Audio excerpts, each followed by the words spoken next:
When you hear the term black dog spoken in everyday circles, what comes to mind isn't anything more dangerous than the neighbor's puppy, or maybe your own furry best friend. But in more paranormal areas, it's anything but. Phantom black dogs have persevered through the centuries in folklore and legend up to and including modern day. No place in the world has such a widespread history of sightings as the United Kingdom and Northern Ireland. Today on the Unknown Files, we bring you the top 5 infamous examples of these mysterious and gruesome canines. Number 1. Black Shuck. In Norfolk, Suffolk, and the northern parts of Essex, a black dog known as Black Shuck is regarded as malevolent, with stories ranging from terrifying people, or killing them outright, to being a portent of death to themselves or a person close to the victim. In the parish of Overstrand is a dreary lane known as Shuck's Lane from its frequent appearances there. If a spot where it was just seen is examined, then one may find scorch marks and the smell of brimstone. There are also less common tales of a similar dog said to accompany people on their way home in the role of protector rather than an omen of misfortune. Among other possible meanings, the name Shuck is derived from a provincial word meaning shaggy. W.A. Dutt, in his 1901 Highways and Byways in East Anglia, describes the creature thusly. He takes the form of a huge black dog and prowls along dark lanes and lonesome field footpaths where, although his howling makes the hearer's blood run cold, his footfalls make no sound. You may know him at once should you see him by his fiery eye.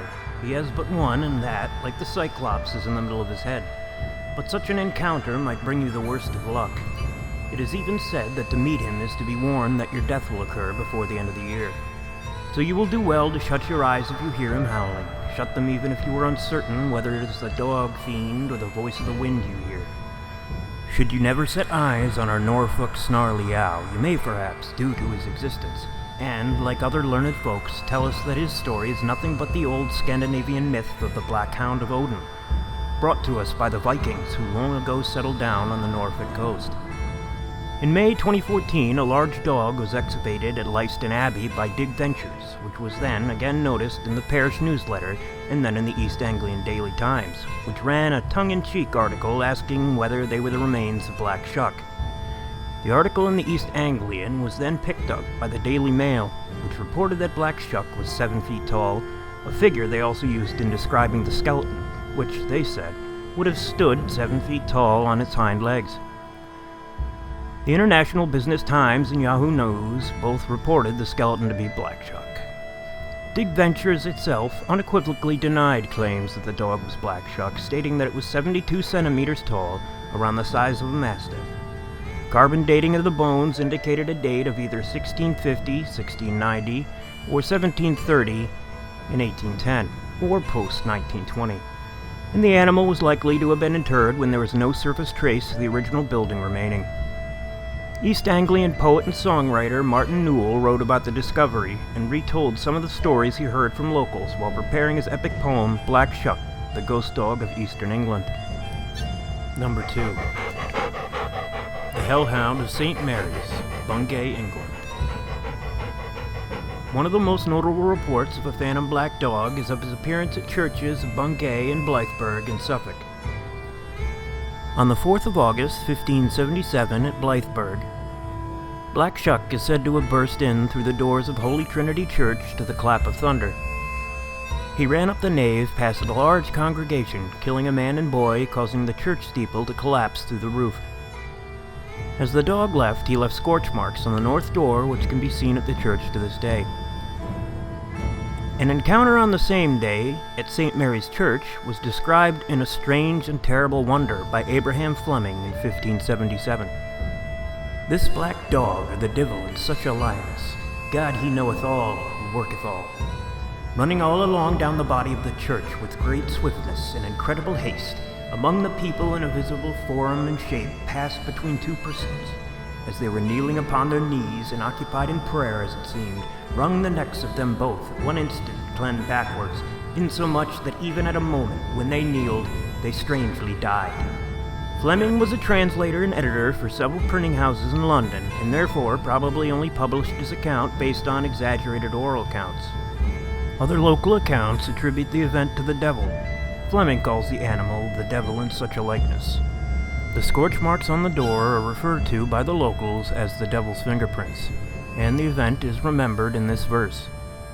All down the church in the midst of fire the hellish monster flew, and passing onward to the choir he many people slew.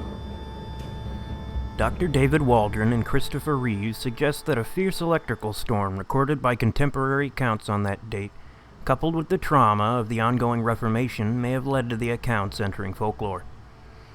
Such is the popularity of the Bungay legend that it has resulted in an image of the beast being incorporated in the town's coat of arms, and the Black Dogs is the name of the Bungay Town Football Club. Number 3. The Kushi. In Scottish and Irish legend, the Kushi, which means fairy dog in Gaelic, was said to have a dark green, shaggy coat and to be about the size of a large calf. The Irish Kushi is described as being a huge black hound, but the Scottish Kushi was said to have a wild and shaggy coat of dark green. Green is associated with fairies in Celtic lore, and it is named the fairy dog and seems to be in league with them. Its eyes are large and has a fiery glow, and its tail is long and curled, and sometimes it's braided. It was said to have paws the size of a man's hand, and roam the wild moors and highlands, making its lair in rocky clefts and crevices.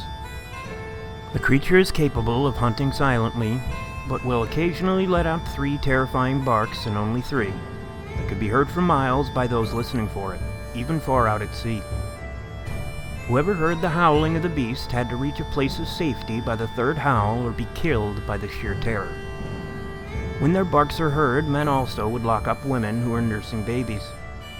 This was to prevent the Kushi from stealing them away to the fairy world, where they would be made to give up their milk to feed the children of the Downshee, or the fairies, who were often believed to be the forefathers of the gods and goddesses of nature. They are said to live in fairy mounds, which was the visible aspect and entrance of their realm, which was kind of a parallel universe existing alongside the world of human beings. The Kushi is also feared as a harbinger of death, and would appear to bear away the soul of a person to the afterlife, similar to the manner of the Grim Reaper. In this role, the Kushi holds in Scottish folklore a function similar to that of the Banshee in Irish folklore. Number 4. The Black Dog of Leeds. First, there's a story of the Bradley family of the city of Leeds, who had the very deep misfortune to encounter one of the now familiar Hounds of Hell in early 2009. At no less a site than the English city of Lichfield's famous and historic cathedral, which has the distinction of being the only English cathedral to be adorned with 3 spires. According to the Bradleys, while walking around the outside of the cathedral one pleasant Sunday morning, they were startled by the sight of a large black dog racing along at high speed, adjacent to the side of the cathedral. The jaw-dropping fact that the dog was practically the size of a donkey ensured their attention was caught and held. But that attention was rapidly replaced by overwhelming fear when the dog allegedly charged the wall of the cathedral and summarily vanished right into the brickwork. Perhaps understandably, the Bradleys chose not to report their mysterious encounter to cathedral officials or to the police. Much like the Grimm in the Harry Potter series, the ghost that haunts Leeds Castle in Kent appears as that of a large black dog. Moreover, it's an omen of bad things to come. Originally the site of a Saxon manor built in 1857 AD, Leeds Castle stood first as an earthen compound, surmounted by a wooden palisade with 2 wooden towers. Mention of this castle reaches as far back as the Domesday Book of 1086. King Edward the Confessor gave it over to the House of Godwin, and eventually the stone castle settled into the hands of the Norman Crevaseur family. In 1278, King Edward I took ownership, making extensive amendments to its design. Continually added to by successive owners, a good proportion of what survives today was built as recently as 1822. By this time, the old fortress had acquired the ghostly black dog, whose appearances often presage bad luck or even death for the occupants. The dog's origins are said to lie in the demonic dabbling of Henry VI's aunt, Eleanor of Gloucester, who in 1431 was found guilty of practicing necromancy, witchcraft, heresy, and treason, and was imprisoned at Leeds Castle for life. Perhaps the hound results from some ancient spell which was cast by this formidable lady and has lingered around the property ever since. The last resident was Lady Bale, who updated the castle with 20th century amenities in the 1920s. It isn't clear through the record exactly whose dog this might have been, but then it may never have had an owner. If an omen, the spectral black dog might exist as some sort of an entity outside our understanding, one that only assumes this familiar shape. Number 5. The Black Dog of Newgate Prison. This dog has haunted Newgate Prison in London for well over 400 years. Legend has it that in 1596, a scholar was sent to prison for witchcraft. Before he could stand trial, he was killed and eaten by starving prisoners. Not long after the man's death, a monstrous black dog with glowing red eyes and jaws that dripped with blood appeared in the prison one night. It attacked prisoners in their cells, ripping them to pieces. Other inmates simply died of fright when they heard the dog's panting and the sound of its heavy paws outside of their cell doors. After that night, some prisoners were so terrified that they killed the guards and escaped to avoid the creature. This did not work, as no matter how far these men traveled, the dog would hunt them down and devour them.